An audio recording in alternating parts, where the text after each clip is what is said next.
अच्छा, तो आज हम डिस्कस करेंगे अपना रेडियोलॉजी पेपर, लेक्चर नंबर 17 है।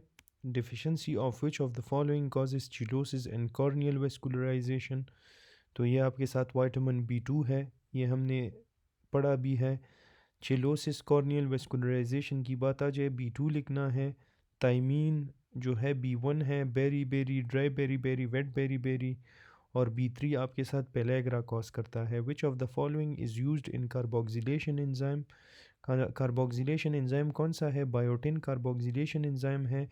B5 पेंटोथेनिक एसिड जो है कंपोनेंट है को एंजाइम ए का। और B7 आपके साथ कोफैक्टर है फॉर कार्बोक्सिलेशन रिएक्शन। फिर उसके बाद है a patient with history of anaemia presents with fatigue and pallor. Laboratory tests reveal RBC have undergone hemolysis and many cells with iron granules are found. What is the diagnosis? तो इस patient का जो diagnosis है ये आपके साथ है सिड्रोब्लास्टिक anaemia. उसको एनीमिया विद फैटीग वगैरह है, आरबीसी जो है उसमें हेमोलिसिस हुई है और आयरन ग्रेन्यूल्स आपको नज़र आ रहे हैं, तो that is सिड्रोब्लास्टिक anaemia. 20 weeks pregnant lady anxious about rapidly increasing case of Down syndrome. Which of the following test is important to do in suspected Down syndrome? तो suspected Down syndrome में आप कौन सा टेस्ट करोगे? एमनियोसेंटिसिस करोगे, option B. जो prenatal screening है उसमें आप क्या करते हो? न्यूकल ट्रांसलूसेंसी करोगे 11 to 14 वीक्स पे, जो आपको डाउन सिंड्रोम में नज़र आएगा।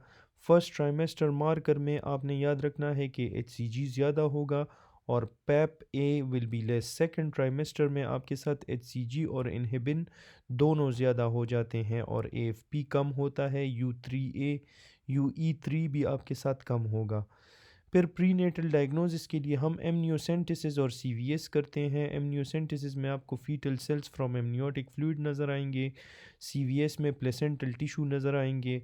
पोस्टनेटल डायग्नोसिस जो है वो हम फिज़िकल फीचर्स के बेस पे करते हैं और उसके लिए हम कैरियोटाइप करेंगे, ठीक है। Prenatal diagnostic test for thalassaemia, तो थैलेसीमिया के लिए जो प्रीनेटल डायग्नोस्टिक टेस्ट है वो CVS है।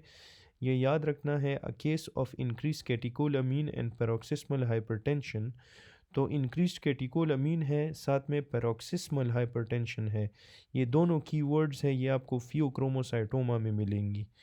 इन pheochromocytoma which of the following is increased in urine, तो क्या चीज़ इंक्रीज़ होती है फियोक्रोमोसाइटोमा में अमंग्स द फॉलोइंग। आप वीडियो को यहाँ पे पॉज करके इस पे ख़ुद भी गैस लगा सकते हैं, ठीक है। इसलिए मैं हर क्वेश्चन को यहाँ तक लाता हूँ ताकि you can pause and think over the MCQ yourself. तो this is vinyl mandelic acid, option A. VMA जिसे हम कहते हैं, child with self mutilation behaviour, he has deficiency of which of the following. तो जब भी self mutilation की बात आ जाए उसमें कौन सा डिजीज़ आपने माइंड में लाना है? ये लीशनीहान सिंड्रोम आपने माइंड में लाना है। लीशनीहान में HGPRT की डिफिशेंसी होती है। Which of the following is tri nucleotide repeat disorder. Tri nucleotide repeat आपको कौन से डिसऑर्डर में मिलेगा? You will find it in fragile x, option number D. Huntington में आपको CAG मिलेगा, CAG रिपीट्स मिलेंगे, कैग और ऑटोसोमल डोमिनेंट है। मायोटोनिक में T याद रखें, दैट इज़ फॉर CTG और ये भी ऑटोसोमल डोमिनेंट है। फ्रेजाइल एक्स जो है X से X डोमिनेंट याद रखो और इसमें CGG होगा। फ्रेडरिक एटेक्सिया में गा और ये ऑटोसोमल रिसेसिव है। A baby presents with intellectual disability, hypotonia है, ये फ्लॉपी बेबी है। अपस्लैंटिंग पैल्पेब्रल फिशर है, एपिकेंथल फोल्ड्स हैं उसमें, low set ears, protruding tongue, single palmar crease. ये सारे के सारे टिपिकल फीचर्स हैं डाउन सिंड्रोम के, option B Down syndrome. A girl with short stature, web neck है, वाइडली स्पेस निपल्स हैं, प्राइमरी एमेनूरिया है। ये क्लिनिक में आई तो व्हाट विल यू सी, तो ये टिपिकल कीवर्ड्स हैं, ये बहुत आसान MCQs इन्होंने दिए हैं। ये आपको टर्नर में मिलता है, टर्नर में 45X0 आपको मिलेगा, ऑप्शन नंबर सी। फिर इसके बाद है a patient presents with dry cough, night sweats, lymphadenopathy, histology पे आपको केसिएटिंग ग्रेनुलोमा, यहाँ पे बात ही ख़त्म हो जाती है। केसिएटिंग आपको टीबी में मिलता है, नॉन केसिएटिंग आपको सार्कोइडोसिस में मिलता है। टीबी के बारे में इन्होंने बातें की हैं कि इनिशियली हम इसके लिए चेस्ट एक्सरे करते हैं, डेफिनेटिव स्प्यूटम कल्चर है, डायग्नोस्टिक में PCR is greater than AFB, microscope में देखोगे तो केशियस नेक्रोसिस नज़र आएगी, हिस्टोलॉजी पे देखोगे तो एपिथेलियोइड सेल्स विद केसिएटिंग ग्रेनुलोमा नज़र आएगी, टाइप 4 हाइपर सेंसिटिविटी रिएक्शन है जिसे हम डिलेट टाइप कहते हैं। मार्जिन्स इसमें अनडिटर्मिंड आपको नज़र आएगी और antibodies will be cell bounded. lymphatic drainage of the anterior two-third of the tongue is to which of the following nodes? तो anterior two-third of the tongue जो है वो submandibular lymph nodes में drain होते हैं। anterior two-third submandibular में, posterior one-third आपके साथ jugulo-omohyoid में जाते हैं। टिप से सबमेंटल में, एंटीरियर टू थर्ड के जनरल सेंसेशन को लिंगुअल नर्व कैरी करता है और टेस्ट सेंसेशन को कॉर्डा टेम्पेनाई जो है ब्रांच ऑफ फेशियल, तो इसको ये करता है। Lingual is a branch of trigeminal. Posterior one third taste sensation को ग्लोसोफेरेंजियल, और अगर पोस्टीरियर मोस्ट की बात आ जाए, posterior most part of the tongue, तो उसमें वेगस नर्व आपने लिखना है। Lymphatic drainage of the prostate is to which nodes?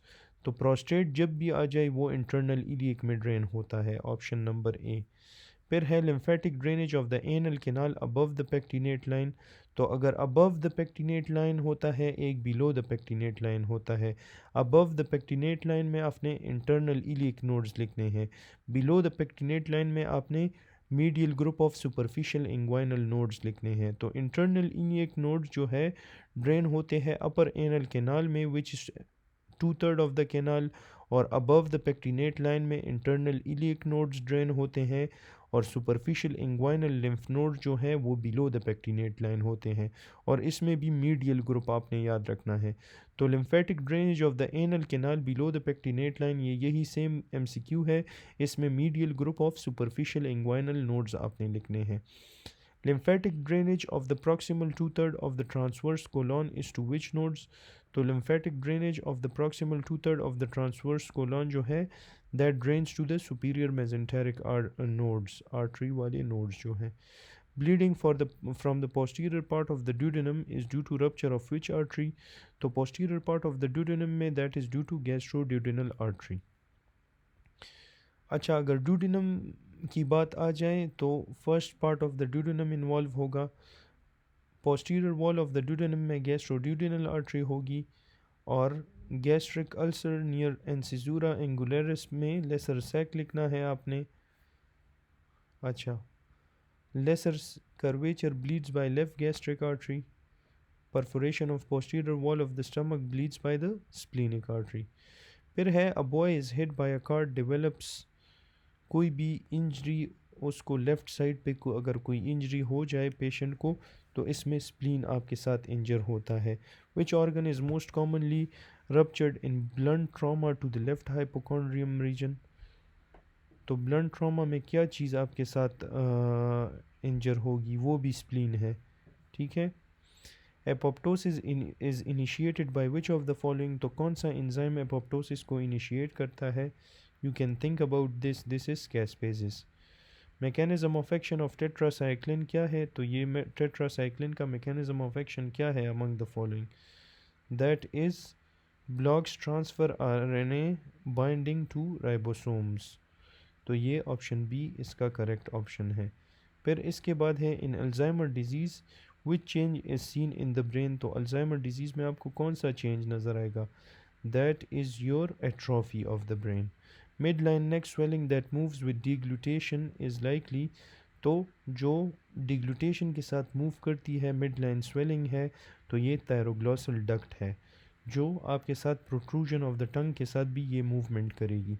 Thyroglossal duct cyst will move with protrusion of the tongue, and protrusion of the tongue test is positive, while in ectopic thyroid gland there will be no movement of the swelling with protrusion of the tongue, and hence protrusion test is negative। ठीक है, तो इन दोनों में ये difference याद रखो। Worst headache of life is most likely due to, worst headache of life आपको कौन से कंडीशन में मिलता है? तो you can think about this. Worst headache of life हमें सब एरेक्नॉइड हेमोरेज में मिलता है, जिसे हम थंडर क्लैप हेडेक भी कहते हैं। सीटी स्कैन शोइंग हाइपरडेंस गायराई भी आपको सब एरेक्नॉइड हेमोरेज में मिलती है। काउंसलमैन बॉडीज़ किस चीज़ में आपको नज़र आती है? तो you can think over this. Councilman bodies are found in apoptosis. A pregnant lady taking acne treatment delivers a child with cleft palate and cardiac defect. Which drug is responsible? तो ये आपने याद रखना है कि अगर एक पेशेंट एक्नी के टैबलेट्स ले रही है, कौन सा ऐसा एक्नी टैबलेट है जो कार्डियक डिफेक्ट्स कॉज करवाता है और क्लेफ्ट पैलेट कॉज करवाता है इन चाइल्ड? तो that is isotretinoin, option number A. Ondansetron act on which receptor? तो ऑनडेंसेट्रॉन कौन से रिसेप्टर पे एक्ट करेगा? ये 5-HT3 पे एक्ट करता है। सेलेक्टिव 5-HT3 रिसेप्टर एंटेगोनिस्ट है और प्रिवेंट करता है नोज़िया एंड वॉमिटिंग को।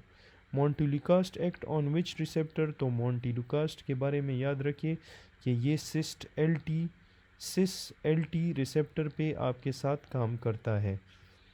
मोंटेलुकास जो है ये आपके साथ लुकोट्राइन रिसेप्टर एंटेगोनिस्ट है, एक्ट करता है सिस्टिनाइल ल्यूकोट्राइन पे, जिसे हम सिस्ट एलटी कहते हैं रिसेप्टर, और उसकी वजह से ये रिड्यूस करता है ब्रोंको कंस्ट्रक्शन को, ये कम करवाएगा। तो ये याद रखना है कि it reduces bronchoconstriction. Montelukast क्या करता है? ब्रोंको कंस्ट्रक्शन को रिड्यूस करेगा। In acute osteoarthritis preferred treatment, acute osteoarthritis में प्रेफर्ड ट्रीटमेंट क्या होगी?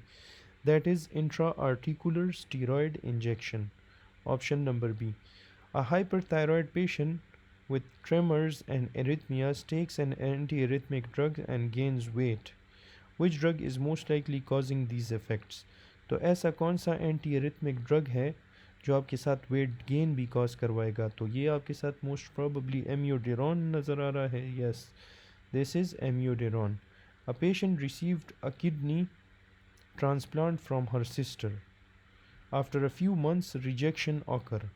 Which cells are primarily involved? तो सिस्टर से पेशेंट को ट्रांसप्लांट हुआ है, फ्यू मंथ्स के बाद उसको रिजेक्शन हुई है, इसमें कौन से सेल्स ओरिजिनेट हुए हैं? That are your lymphocytes. Patient presents with lytic bone lesion M protein, typical keywords है फॉर मल्टीपल माइलोमा। इसमें ओवर प्रोडक्शन ऑफ गैम याद रखना है, GAM, सबसे पहले सबसे ज़्यादा IgG, फिर A, फिर M आपको मिलेगा। क्लिनिकल फीचर में क्रैब नज़र आएगा, ये क्रैब इसका निमोनिक है। C for hypercalcaemia, R for renal involvement, A for anaemia, B for bone lytic lesion, जिसमें आपको पंच्ड आउट लीजन्स नज़र आते हैं और रोलैक्स फॉर्मेशन भी आपको मल्टीपल माइलोमा में नज़र आएगी। बोन मैरो एनालिसिस अगर आप करोगे उसमें more than 10% monoclonal plasma cells with clock face chromatin C नज़र आएगा। इंट्रासाइटोप्लाज्मिक इंक्लूजन्स नज़र आएंगे containing IgG। Target sign and currant jelly stool in a baby suggest, तो टारगेट साइन और आपको करंट जेली स्टूल्स किस में मिलते हैं? ये आपको इंटुसिसेप्शन में मिलेंगे, ऑप्शन ए। तो ये आपने याद रखना है। टारगेट साइन इसका गूगल पे आप एक इमेज देख सकते हो। Asthma, eosinophilia and vasculitis is characteristic of, तो एस्थमा भी है, साथ में इसिनोफीलिया है और साथ में there is vasculitis, this is because of Churg Strauss syndrome. ये तीनों चीज़ें आपको चर्क-स्ट्रॉस सिंड्रोम में मिलती है। Purple striae on abdomen and hyperglycaemia indicate increase in which hormone? Purple striae है और हाइपरग्लाइसीमिया है, कुशिंग की तरफ जा रहा है। तो कुशिंग में आपको क्या चीज़ इंक्रीज मिलेगी? You will see cortisol, increased cortisol. A patient presents with purple abdominal striae, central obesity, hyperglycaemia. Simple है, कुशिंग्स की बात कर रहे हैं, this is Cushing syndrome. Purple striae, truncal obesity, hyperglycaemia classic features हैं कुशिंग सिंड्रोम के, जिसमें आपको एक्सेस कोर्टिसोल मिलेगा। टोसिस और आई सिम्टम्स, डेक्सामेथासोन सप्रेशन टेस्ट दिया, उसके बाद ACTH इज़ इंक्रीज्ड। अगर ये डिक्रीज्ड होता तो कुशिंग डिजीज़ होता ही, लेकिन ये ACTH इंक्रीज़ है और after oral dexa this is pituitary disease, option A. Failure to suppress ACTH with dexa indicates primary pituitary dependent Cushing syndrome. Stress causes which complication, stress आपके साथ cause करता है CVS और psychiatric problems. Right hemiplegia but sensation intact, which part of the internal capsule is affected. तो right hemiplegia है और sensation intact है, तो this is due to posterior limb involvement. 70 kg person है, has volume of distribution 1 litre, study concentration 2.5 mg. इसका loading dose क्या होना चाहिए, दैट इज़ 175 mg. तो इसका ये फार्मूला है V D multiply by target concentration 70 multiply by 2.5 which is equal to 175 milligrams. फिर है mid line neck swelling for 2 years, now with hoarseness and dysphagia. Midline neck swelling for 2 years है, hoarseness है, dysphagia है. तो histology पे ये आपको कौन सा कार्सिनोमा की तरफ जा रहा है, this is anaplastic carcinoma. Rapidly growing thyroid mass है, कंप्रेसिव सिम्टम्स है साथ में, तो ये सजेस्ट करता है एनाप्लास्टिक कार्सिनोमा को. Waddling gait is due to damage of which nerve, तो वेडलिंग गेट ग्लूटस मीडियस और मिनिमस की वजह से होता है, जिनको सुपीरियर ग्लूटियल नर्व सप्लाई करते हैं. अगर difficulty in standing from sitting हो तो उसमें आपने ग्लूटिस मैक्सिमस लिखना है. वेडलिंग गेट की बात आ जाए तो मीडियस और मिनिमस इन्वॉल्व होता है. स्टैंडिंग फ्रॉम सिटिंग में इंफीरियर ग्लूटियल नर्व होगी. Patient with 102 fever and hepatosplenomegaly, which test should be done. तो एक दो इसको फीवर है और हेपेटोस्प्लिनोमेगेली भी है साथ में, तो इसमें आपने डेंगी NS1 एंटीजन टेस्ट करना है. What decreases in Graves disease, तो ग्रेव्स डिजीज़ में जो डिक्रीज होता है वो क्या चीज़ होगी, that is your TSH, option number D. TSH is suppress due to negative feedback in hyperthyroidism. What increases in Graves disease, तो ग्रेव्स डिजीज़ में आपके साथ क्या चीज़ इंक्रीज होगी, that is your T3, option number A, T3.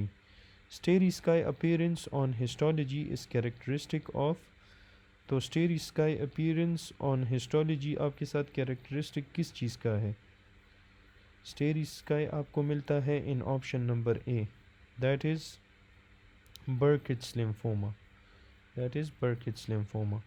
Ewing sarcoma chromosomal translocation क्या है, ईविंग sarcoma में आपको 922 ट्रांसलोकेशन मिलती है. Q34 सॉरी 1122 यस 1122 मैंने याद रखा है. इमरजेंसी सर्विसेज के हम 1122 पे कॉल करते हैं, 1122 पे, तो that is 1122 translocation. 814 Burkitt lymphoma, 1114 mantle cell lymphoma, 1118 marginal zone lymphoma, 1418 follicular lymphoma, 1517 APL, 922 Philadelphia chromosome CML में BCR ABL hybrid, ALL less common. A patient has right upper quadrant pain and high grade fever. On examination there is a liver cyst containing daughter cyst. What is the diagnose, तो इसका diagnose क्या है, that is hydatid liver disease, option number C. An experiment was conducted on mice to analyze sclerotome. Development involves somites, somatomere, epimere. The experiment led to destruction of specific cells. If the mice survive until birth, which muscle will be absent in due to its failure to derive from the somite. तो ये बहुत ज़्यादा repeated है, इसमें ये काफ़ी दफ़ा repeat हुआ है. This is because of longissimus muscle, option number D.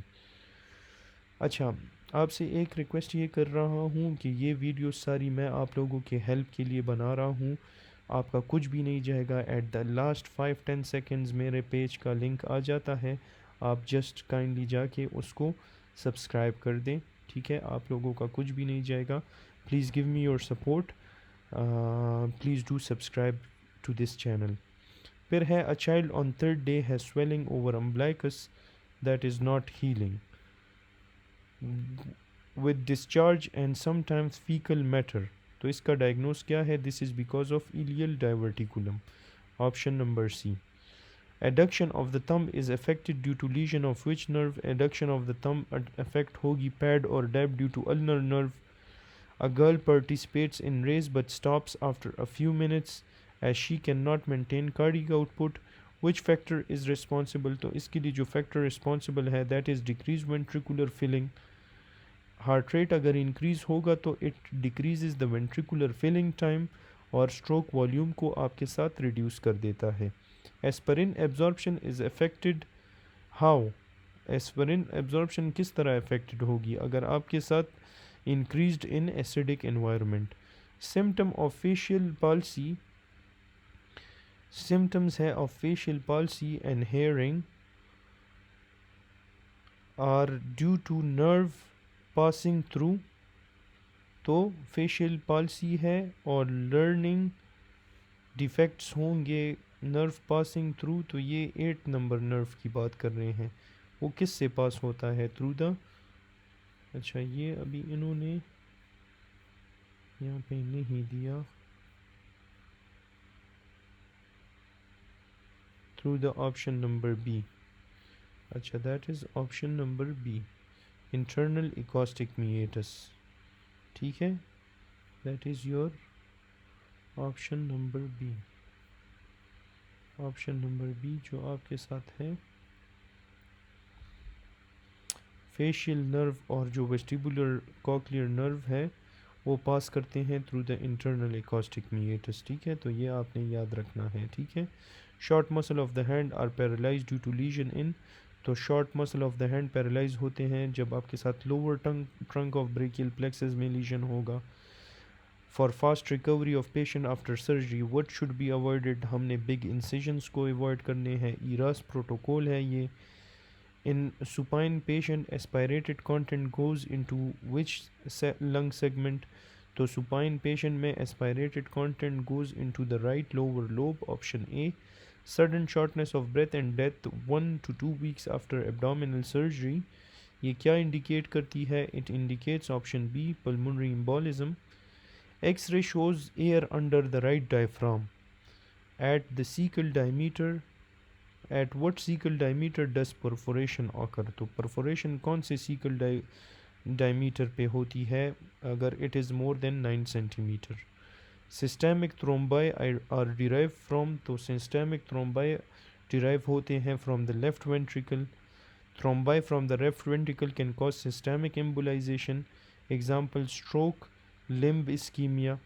Perhaps patient with osteoarthritis has pain relieved on rest and aggravated on walking. Which mediator is released that decreases pain? तो ये आपके साथ osteoarthritis में pain relieved on rest, aggravated on walking, कौन सा mediator इसमें release होता है पेन के लिए? एनकेफेलिन रिलीज होता है।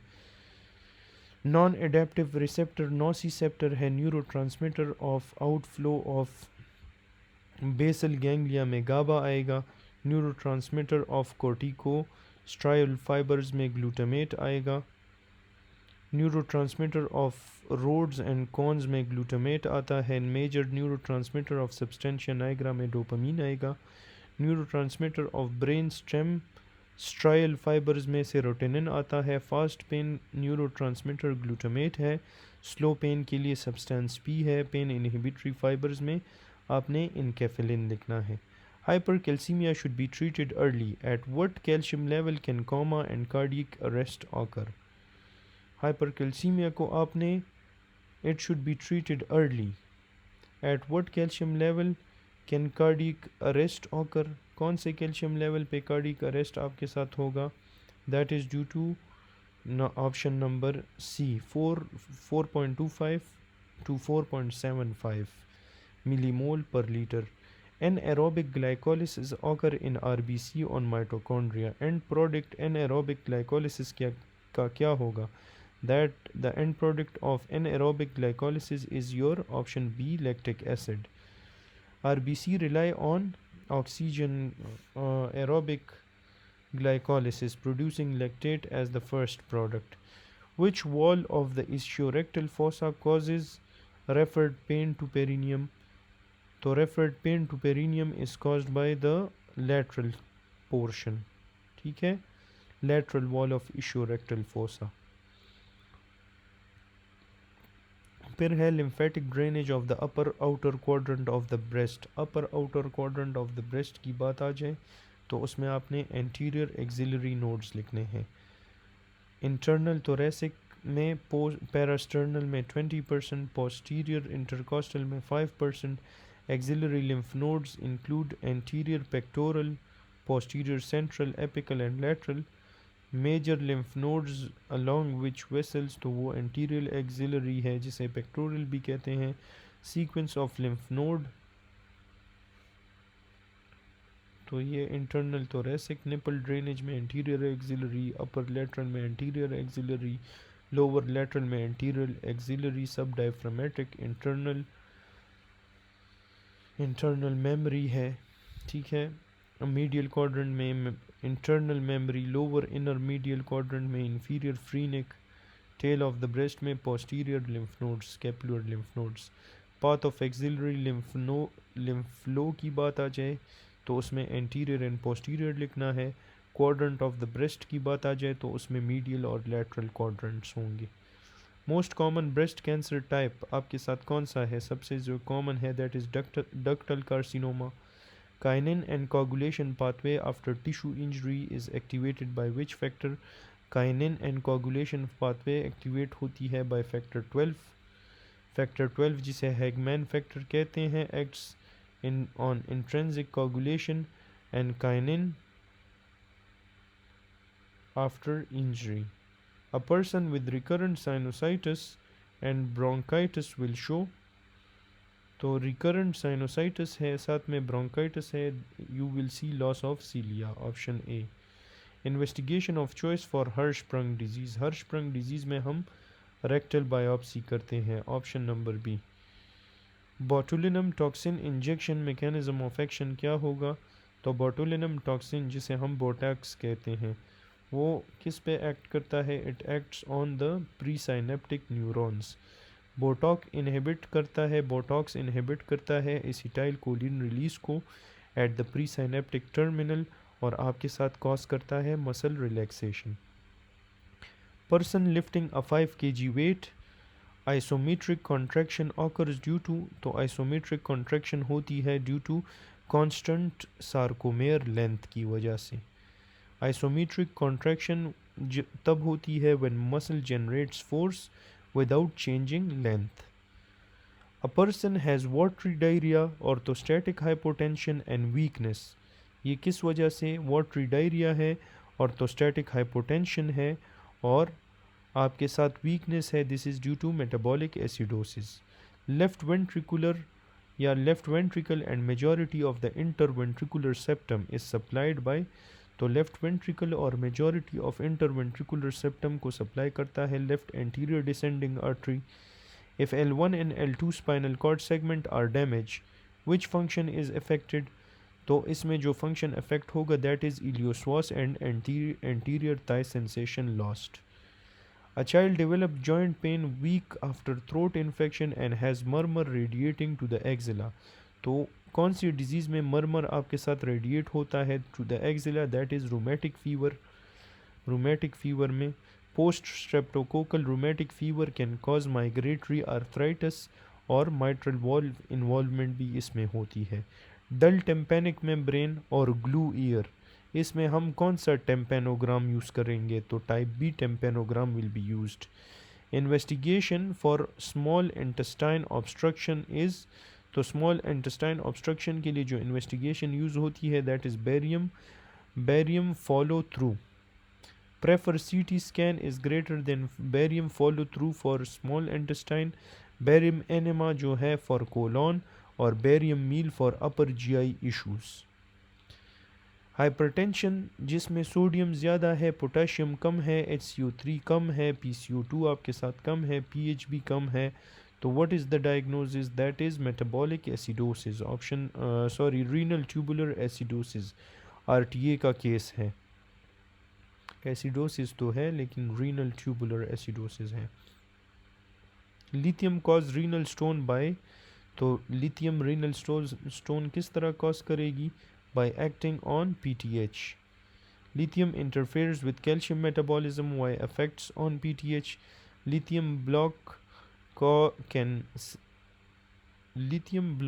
can sensing receptor therefore increase threshold for PTH release resulting in hyperthyroidism leading to hypercalcemia and hypercalciuria and stone formation. Smoking should be stopped how many weeks before the surgery? तो smoking को आपने 1 month पहले, 1 महीना पहले stop करना है या 4 weeks पहले स्टॉप करना है before any surgery. Smoking cessation more than or equal to 4 weeks preoperatively reduces pulmonary complications. After myocardial infarction, cardiac surgery can be safely performed after MI के बाद हम कार्डियक सर्जरी कितने टाइम बाद perform कर सकते हैं? 3 to 6 months बाद. A 45-year-old male presents with severe sharp retrosternal chest pain that worsens on inspiration and lying down and is relieved by leaning forward on auscultation. A friction rub is heard. Which structure is primarily involved? तो इसमें parietal pericardium involve होता है. MI pain referred to jaw is due to MI pain जो jaw में जाता है, that is due to sympathetic nerve. Option number D. First branch of basilar artery को हम क्या कहते हैं? That is your eye का anterior inferior cerebellar artery जो basilar artery का first branch है. A person with atrial fibrillation develops stroke due to, तो person आपके साथ atrial fibrillation develop करेगा develop stroke due to emboli. Person with neurodegenerative disease ECG पे आपको क्या नज़र आ रहा है? XYZ फ्रीक्वेंसी वेव टाइप का पूछ रहे हैं. EEG में आपको डेल्टा वेव नज़र आती है, तो ये आपने याद रखना है. थीटा वेव नज़र आएगी. ठीक है. अच्छा, फिर है विच part of the pancreas is intraperitoneal? Pancreas का कौन सा पार्ट है जो आपके साथ इंट्रापेरिटोनियल है? तो that is your option number D. Option number D में टेल आता है. तो इसमें आपके साथ इन्होंने लिखा है सुप्रारीनल ग्लैंड्स जो है एओर्टा और IVC, duodenum, second pancreas, ureter, colon, kidneys, esophagus, rectum. ये सारी चीज़ें आपके साथ इंट्रापेरिटोनियल ऑर्गन्स हैं. Garlic cause phosphorylation of HMG CoA reductase. तो गार्लिक आपके साथ क्या कॉज करता है? ये डिक्रीज करता है कोलेस्ट्रॉल सिंथेसिस को. Option A. After shoulder injury, calcification of soft tissue on X-ray indicates. Shoulder injury के बाद calcification of soft tissue on X-ray क्या indicate करवाएगी? It will indicate dystrophic calcification. Kidney transplantation is usually done in. तो kidney transplant हम कौन सी जगह में करते हैं? iliac fossa में. Option number A. Option number A. फिर है इसके बाद finger turning pale on cold exposure. तो फिंगर पेल हो रहे हैं on cold exposure. This is due to Raynaud's phenomena. ये रेनॉल्ड्स फिनोमेना की वजह से. Option number A. Raynaud's phenomena आपके साथ episodic pallor due to vasospasm in extremities cause करवाएगा. Biconvex shape CT scan finding indicate. तो biconvex shape CT scan आपको नज़र आएगा in epidural haematoma. In epidural haematoma which structure is ruptured. तो इसमें जो स्ट्रक्चर रप्चर होती है एपिड्यूरल, एक्स्ट्राड्यूरल में मिडल मेनिंजियल आर्टरी होती है और सबड्यूरल में bridging when is greater then superior cerebral veins. तो ये डिफरेंस इनके बीच में आपने याद रखनी है. इन सारों पे MCQ आता है. बाय कन्वेक्स कौन सा है? That is extradural. एक्स्ट्रा में X आता है, बाय कन्वेक्स में X आता है. क्रीसेंट या कनकेव जो है that is subdural. Lucid interval आपको एक्स्ट्राड्यूरल में मिलेगा और no lucid interval subarachnoid haematoma में. लूसिड इंटरवल कहते हैं a period of loss of consciousness को. तो लॉस ऑफ कॉन्शियसनेस आपको मिलती है इन एक्स्ट्राड्यूरल हेमेटोमा, लेकिन there is no loss of consciousness in subdural haematoma. और ये extradural does not cross the suture lines. ये सबड्यूरल हेमेटोमा क्रॉस करता है सुचर लाइंस को. A person on proton pump inhibitor will have raised blood levels of. एक person PPIs ले रहा है तो उसके ब्लड में क्या चीज़ आपके साथ इंक्रीज्ड होगी? तो gastrin will be increased in his blood. Hyperaemia आपके साथ क्या है? ये एक एक्टिव प्रोसेस है. ठीक है, ये याद रखना है, ये एक active increase in blood flow due to arteriolar dilatation. Shipyard worker है with dyspnoea and pleural plaques is expose to, तो शिपयार्ड वर्कर है जिसको डिस्पनिया और प्लूरल प्लेक्स हैं, तो उस ही is expose to asbestos. Option number B. Left sided swelling above the clavicle in gastric cancer patient indicates, तो left sided swelling है above the clavicle in gastric cancer patient, ये आपके साथ क्या इंडिकेट करेगी? It will indicate that left supraclavicular lymph node is involved. तो Virchow's node में हमारे साथ इन्वॉल्वमेंट होती है of the left supraclavicular node by metastasis from the stomach. Krukenberg tumour में मेटास्टेसिस टू द ओवरीज आपको नज़र आएगी, जो आपको यूजुअली बायलैटरल नज़र आती है, और abundant mucin secreting signets ring cells आपको नज़र आएंगे। सिस्टर में मेरी जोसेफ नोड्यूल जो है ये एक सबक्यूटेनियस नोड्यूल है, पेरी अम्ब्लाइकल होगा, इसमें आपको पेरी अम्ब्लाइकल मेटास्टेसिस नज़र आएगी। तो इसके बाद एक आखिरी जो है दैट इज़ ब्लमर शेल्फ, जिसमें पैल्पेबल मास ऑन डीआरई आपको नज़र आएगा, और ये सजेस्ट करता है metastasis to the rectouterine pouch, इसमें मेटास्टेसिस हुई होती है to the pouch of Douglas, तो इसको हम कहते हैं ब्लमर शेल्फ। तो this was all about lecture number 17 radiology का जो लेक्चर नंबर 1 है। अगर आपको ये वीडियोस अच्छी लग रही हैं प्लीज़ इस चैनल को आप सब्सक्राइब करें, अपना सपोर्ट मुझे दें। थैंक्स फॉर वॉचिंग एंड इंशाल्लाह see you in the next video.